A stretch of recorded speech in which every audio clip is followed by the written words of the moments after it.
Il portait l'uniforme, affichait son identification, respectait toutes les règles. Alors pourquoi 2 officiers l'avaient-ils quand même menotté? La réponse allait leur coûter cher. Il n'y avait rien d'inhabituel sur ce tronçon de route, à l'extérieur de Sheffield, en Angleterre. Il était un peu plus de 7h30, le froid mordait encore l'air matinal. Le sergent Valeria Jiménez connaissait cette route par cœur. Elle l'avait empruntée des centaines de fois, chaque courbe, chaque nid de poule, chaque panneau tordu lui était familier. Elle quittait son quartier en direction de l'autoroute. Sa Toyota Corolla verte, modèle 2014, était presque à sec. Elle n'avait pas encore pris de petit déjeuner, alors elle comptait attraper quelque chose de rapide à la station-service avant de continuer vers la base de la réserve, à Catterick. Week-end d'entraînement. Elle ne l'aimait pas. En fait, elle le détestait. Mais cela faisait partie de sa vie. De son rythme. Elle s'arrêta à la station Golf, sur Meadowhall Avenue, juste derrière une rangée de commerces fermés et un vieux magasin Poundland. Ce n'était pas le plus beau coin de la ville, mais loin d'être le pire. Valeria était en uniforme, sa tenue de camouflage bien repassée, ses bottes solidement lacées, son insigne nominatif et son grade bien visible sur la poitrine. Son sac de sport était posé à l'arrière, prêt depuis la veille, soigneusement préparé pour l'entraînement. Elle y jeta un œil en sortant du véhicule, ressentant cette même rigueur familière qui l'animait depuis 12 ans. La réserve n'était pas toute sa vie, mais elle l'aidait à garder les pieds sur terre. En glissant sa carte dans la pompe et en sélectionnant du carburant ordinaire, son téléphone vibra.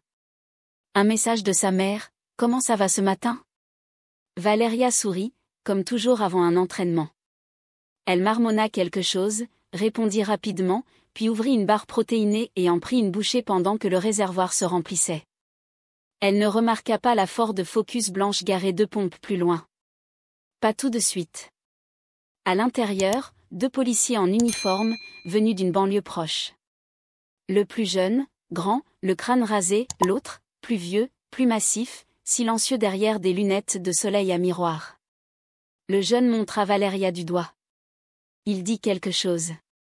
Le plus vieux haussa les épaules. Valeria rangeait son téléphone quand elle entendit une voix. « Excusez-moi, madame. » Elle se retourna, un peu surprise. « Oui, officier ? Pourriez-vous vous éloigner du véhicule, s'il vous plaît ?» Elle cligna des yeux, confuse. « Il y a un problème ? » « Maintenant, s'il vous plaît. » Il y avait quelque chose dans son ton. Pas seulement de l'autorité, de la suspicion. Cela lui serra l'estomac. Mais elle recula calmement, les mains bien visibles. L'officier plus âgé sortit à son tour et se posta sur le côté, muet. Le plus jeune s'approcha directement. « Vous avez une pièce d'identité ? » « Bien sûr, » répondit Valeria en glissant lentement la main dans la poche de son uniforme. « Je me rends à la base. Je fais partie de la réserve. » Elle tendit sa carte d'identité militaire dans une main, son permis de conduire dans l'autre. L'officier y jeta à peine un regard. « Cet uniforme n'est pas un déguisement, » ajouta-t-elle doucement, sans bouger. « Qui a dit que c'était le cas ?» répondit-il.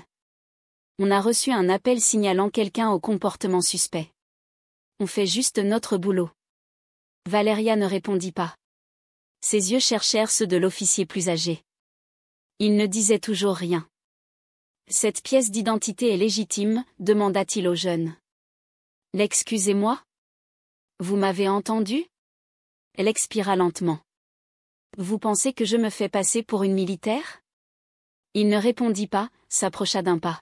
« Mettez-vous à plat ventre. » Valeria recula d'un pas, incrédule. « Vous m'arrêtez ? » Il haussa la voix. « Madame, ceci est un ordre légal. » À plat ventre. Main derrière le dos. Elle jeta un dernier regard à l'officier supérieur, espérant un brin de bon sens. Mais il hocha la tête, sans aucune compassion. Seulement un signal d'obéissance. Les poings serrés, elle se retourna. « C'est une erreur, dit-elle. Et elle vous coûtera cher. » Ses mains furent tirées vers l'arrière. Les menottes claquèrent, trop serrées. Elle grimaça, mais ne leur donna pas la satisfaction d'un gémissement. Quelqu'un cria depuis l'autre côté du parking. Mais, qu'est-ce que vous faites? C'est une soldate. Le jeune policier se retourna, agacé. Circulez. Mais Valeria ne pensait ni à la foule qui s'amassait, ni au regard braqué sur son uniforme. Son esprit était déjà concentré sur l'appel qu'elle allait passer. La banquette arrière de la voiture de police sentait le vieux vinyle et la sueur. La porte claqua, sèchement. Elle s'assit bien droite, les poignets toujours menottés derrière le dos. Sa respiration restait stable. Sa mâchoire, serrée. Son insigne était de travers, tordu par le geste brusque. Elle observa, à travers la vitre, le jeune officier qui inspectait son véhicule comme s'il venait d'arrêter un criminel. L'autre restait près de la voiture, les bras croisés, l'air presque ennuyé. Valeria parla fort, assez pour se faire entendre par la petite ouverture dans la vitre en plexiglas. « Je veux appeler mon commandant. » Le jeune ne se retourna pas. « Vous aurez votre coup de fil au poste. » « Ce n'est pas comme ça que ça fonctionne, » répliqua-t-elle avec fermeté. « Cet uniforme me donne le droit de contacter ma base immédiatement. » Il venait de la placer en détention, la soupçonnant de se faire passer pour militaire. Un crime fédéral. Restez tranquille. Je ne vais pas rester là pendant que vous prétendez que ce n'est pas de la discrimination raciale. Le policier sourit avec suffisance. Personne n'a parlé de race, madame. On a reçu un appel. On a répondu. Elle se pencha en avant, montra sa carte d'identité, son permis, puis désigna ses plaques d'immatriculation visibles. Vous avez tout ignoré. Et vous m'avez menotté. Pourquoi? Il la fixa un instant, sembla hésiter à répondre, puis tourna les talons. Dehors, un petit groupe s'était formé. 2 jeunes filmaient avec leur téléphone. Une femme en blouse médicale criait qu'elle connaissait ses droits. L'air vibrait d'une tension palpable. L'officier supérieur s'installa au volant. Il la fixa dans le rétroviseur. Elle aurait dû se taire, pensa-t-il. Valeria le regarda droit dans les yeux. Vous auriez dû faire correctement votre travail. Elle se tourna autant que les menottes le lui permettaient. Est-ce que je peux utiliser mon téléphone ou non? Il hésita. Puis murmura. Faites vite. Il déposa son téléphone sur ses genoux. Elle le manœuvra maladroitement, tordant son bras pour atteindre l'écran avec le côté du pouce. 2 balayages rapides. Un numéro. Ça sonna 2 fois. Lopez. Voix vive, alerte. Ricardo. Je suis menotté à l'arrière d'une voiture de police, à Sheffield. Ils disent que je fais semblant d'être militaire. J'ai montré mes papiers. Ne les laissez pas faire n'importe quoi. Pause. Qui t'a arrêté? Je ne sais pas. Ils ne portent pas de plaque. 2 hommes. Ford Focus blanche. Station Golf, Meadowhall. Donne-moi 5 minutes. J'appelle le commandement. Garde la ligne ouverte. Elle resta silencieuse. L'appel était toujours actif. L'officier la regarda dans le miroir. C'était qui? Votre avocat? Elle ne répondit pas. Dehors, le jeune revint vers la voiture, agité. Ça chauffe, murmura-t-il à son collègue. Quelqu'un a déjà posté une vidéo. C'est sur Facebook. 5 minutes, avait-elle dit. La voix de Ricardo revint. Tu m'entends? Je t'entends. Le jeune officier se pencha vers la fenêtre. Qui est Ricardo? Ton petit ami? Valeria haussa un sourcil. Lieutenant-colonel Ricardo Lopez, logistique du 3e bataillon. Tu vas très vite apprendre son nom. Changement. Il y avait plus de monde à l'enregistrement. Une voiture klaxonna à la sortie. La femme en uniforme médical tenta de passer. Un homme cria de nouveau.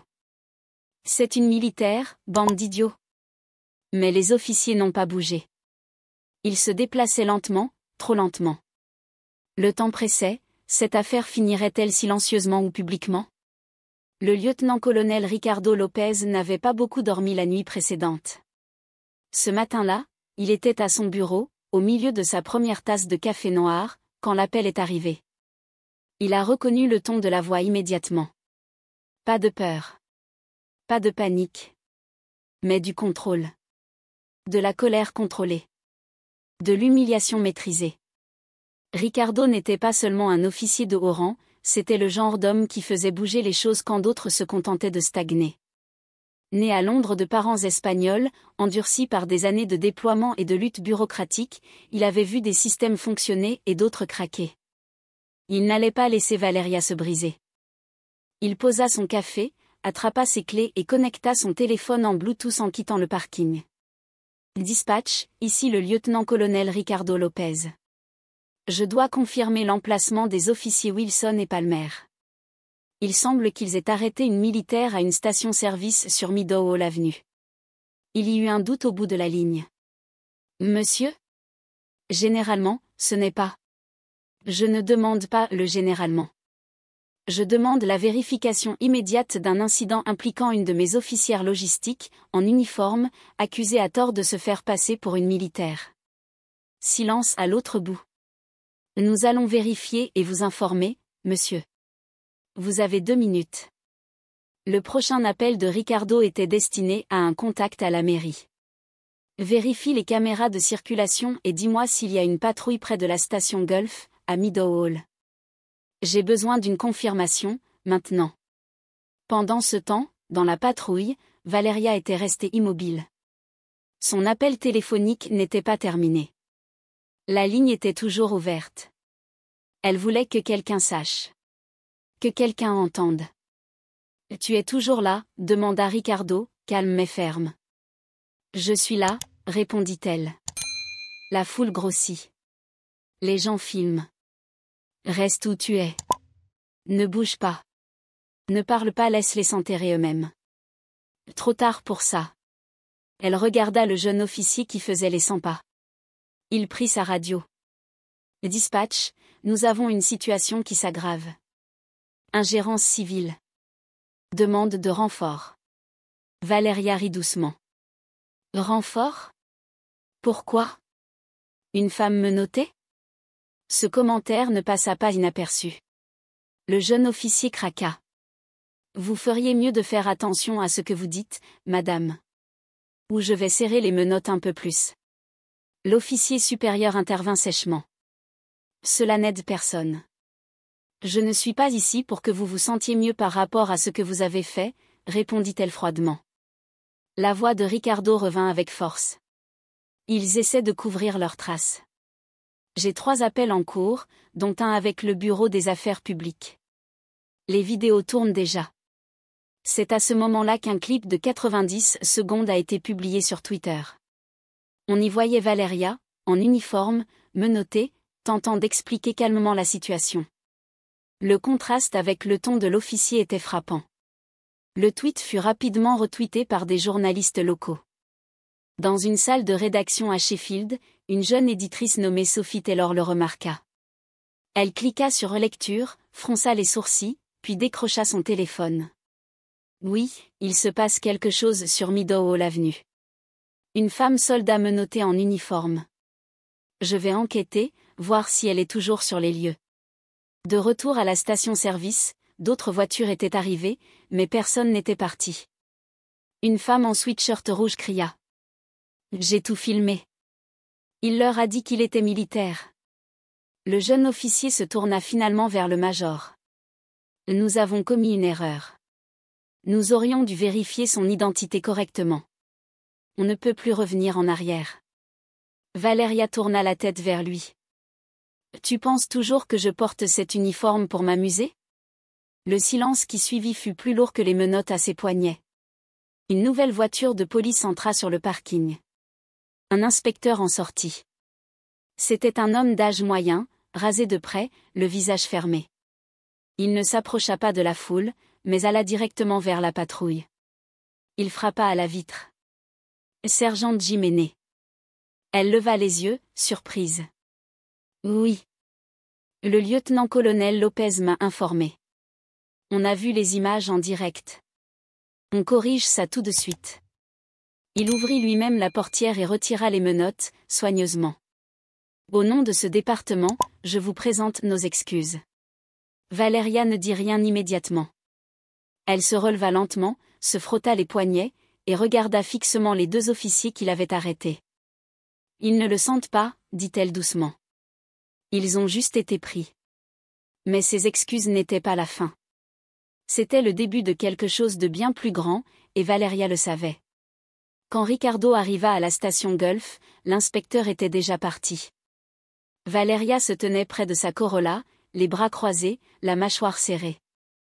Son sac en toile était toujours sur le siège arrière, intact.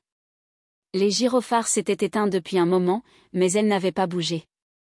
Ricardo descendit de sa voiture, silencieux. Ils échangèrent un regard. Long. Puis il hocha légèrement la tête.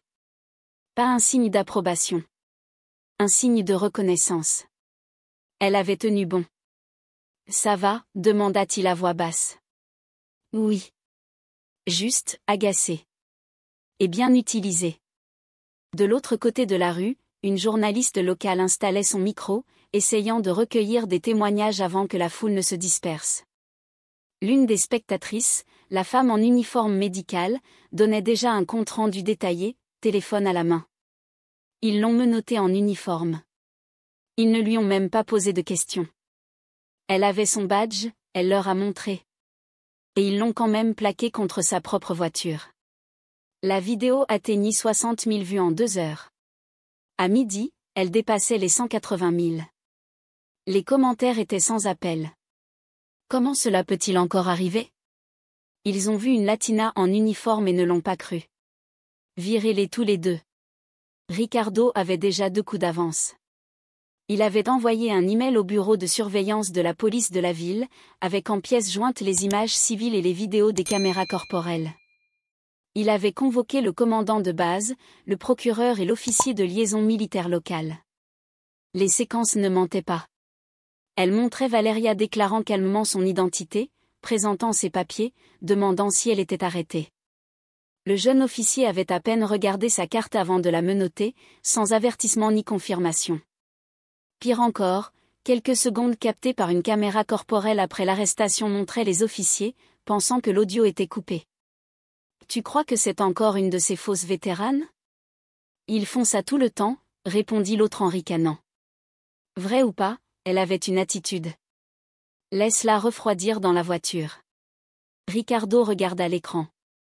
Puis il murmura, sans s'adresser à personne. Les idiots. Cet après-midi-là, le département de police tint une réunion interne. Les 2 officiers, Wilson et Palmer, furent placés en congé administratif, en attente d'enquête. Le responsable des relations publiques voulait publier un communiqué immédiatement. Trop tôt, répondit le chef. Calmons-nous. Il n'y aura pas de calme, rétorqua quelqu'un. Pas cette fois. Pendant ce temps, à la base, la nouvelle s'était répandue. Les camarades réservistes de Valeria n'étaient pas surpris. La colère était là, silencieuse mais constante. Un sergent glissa à un collègue. Je suis ici depuis 15 ans.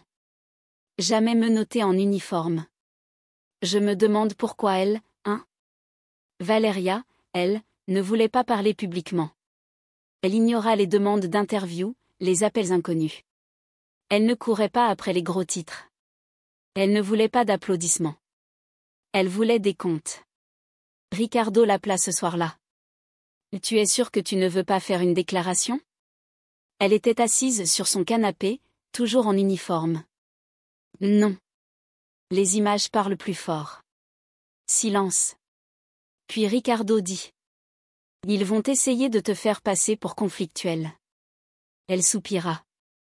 Qu'ils essaient. Ce soir-là, l'un des officiers, Palmer, fit un commentaire non officiel à un journal local. Il a affirmé que l'incident avait été exagéré et que Valeria avait aggravé la situation en refusant d'obéir à des ordres élémentaires. Mais dès le lendemain matin, tout a basculé. D'autres images sont sorties, filmées sous d'autres angles, avec un meilleur son. Un major à la retraite de l'armée de l'air a même commenté, en direct, dans un segment télévisé. Si cette femme avait été blanche, il ne se serait jamais approché d'elle avec ses menottes. Le silence du département n'a fait qu'empirer les choses. Mais dans les coulisses, des décisions étaient en train d'être prises, des décisions qui allaient changer à jamais la trajectoire des deux officiers, d'une manière que ni l'un ni l'autre n'avait vu venir. Le vendredi matin, les images avaient été diffusées par tous les grands médias du Royaume-Uni. Ce n'était plus seulement un incident local, c'était devenu un titre d'ouverture des émissions matinales, une vidéo virale qui inondait les réseaux sociaux.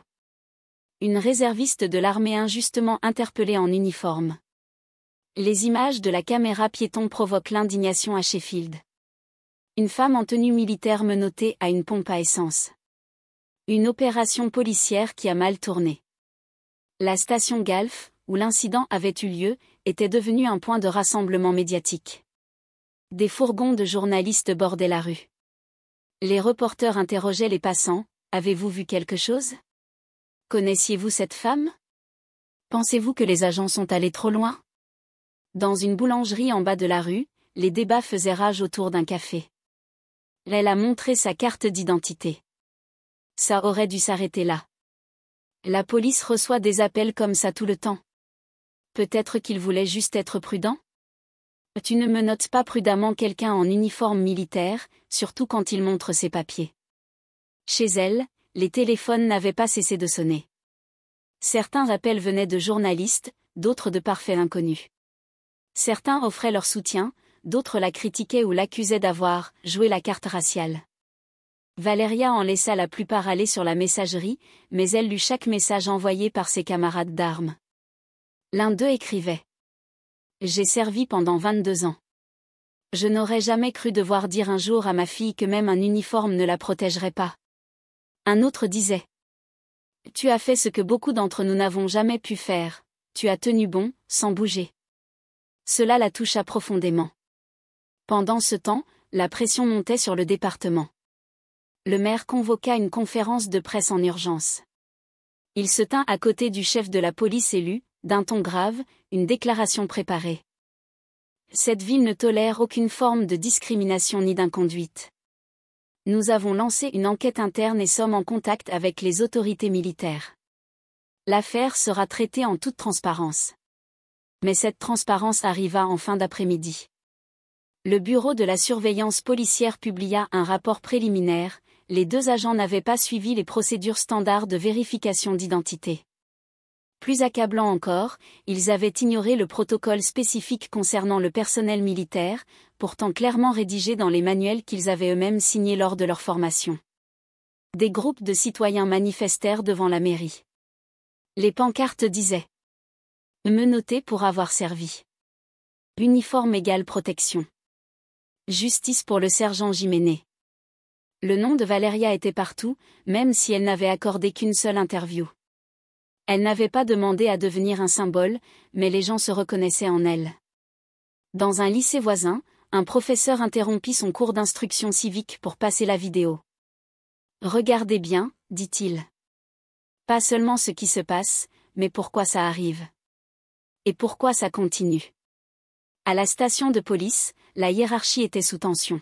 « Il faut qu'on agisse, dit l'adjoint. On a tous les médias sur le dos, 2 chaînes nationales qui veulent l'affaire. On les vire maintenant ou après l'enquête ? Virez-les hier, répondit sèchement le chef. Dans une salle de réunion, les officiers Wilson et Palmer furent convoqués séparément. On leur lut la même décision. Suspension immédiate, sans solde, en attente de sanctions disciplinaires pour inconduite, manquement au protocole d'identification, et comportement non professionnel.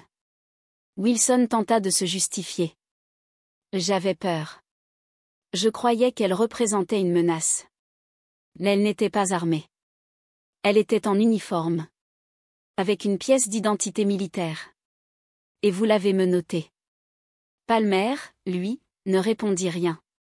Il signa le formulaire sans un mot. Quand la nouvelle du renvoi des agents fut rendue publique, les réactions fusèrent. Certains applaudirent, d'autres jugèrent que cela arrivait trop tard. Une minorité défendit les officiers, affirmant qu'ils avaient simplement fait leur travail sous pression. Mais la majorité comprit que c'était enfin un acte de responsabilité. Ce soir-là, un groupe de vétérans se rassembla en silence devant la base militaire. Ils ne chantèrent pas, ne crièrent pas. Ils restèrent debout, immobiles, en soutien. Un homme âgé, en treillis délavé, tenait une pancarte. Nous savons. Elle est restée. Et toi? Valéria ne prit qu'un jour de congé.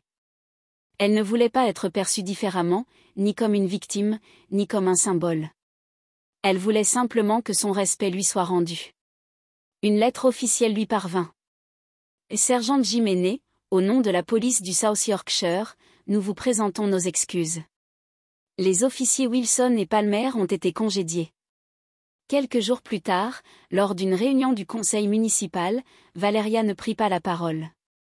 C'est l'association des vétérans qui parla en son nom. Plusieurs anciens soldats avaient demandé que ce moment soit reconnu. À l'intérieur, Valéria s'exprima brièvement, avec une voix ferme. Je ne voulais pas tout ça. Je voulais juste faire le plein et acheter une barre protéinée. Mais je ne pouvais pas ignorer ce qui s'était passé. Pas parce que j'étais en colère. Mais parce qu'il y a des enfants qui regardent. Et je ne peux pas leur laisser croire que le silence est une réponse. À la mairie, les changements commencèrent discrètement. Le département publia de nouvelles directives pour encadrer les interactions avec les membres des forces armées, vérification obligatoire d'identité, et formation anti-préjugés obligatoire. Un jeune agent, l'officier Maurice, lui envoya un message. Je suis désolé pour ce que tu as vécu. Je ferai mieux. Un samedi matin, à la station-service, Valéria croisa une femme en uniforme médical. Je m'appelle Anne. Je voulais juste te dire, tu n'étais pas seule ce jour-là. Je l'ai vue, moi aussi. Valéria sourit, pour la première fois depuis longtemps. Merci. Ça compte. 2 semaines plus tard, elle reçut une lettre sans expéditeur. À l'intérieur, un mot manuscrit. Je m'appelle Aminaka. Je viens de m'enrôler dans la réserve. Je ne pensais pas que je pourrais. J'ai toujours eu peur de ne pas être acceptée. Mais je t'ai vue. Calme. Fière. Forte. Et j'ai su que moi aussi, je pouvais y arriver. Valéria resta longtemps à tenir cette lettre entre ses mains.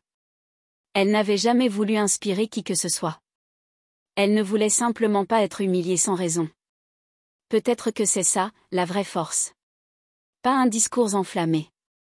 Pas une manifestation. Juste tenir bon, quand quelqu'un essaie de vous effacer. Ce jour-là, ce simple appel téléphonique, calme, clair, fait sous pression, avait tout changé. Et à tous ceux qui disaient. C'est comme ça que les choses sont. Valéria, elle, répondait en silence.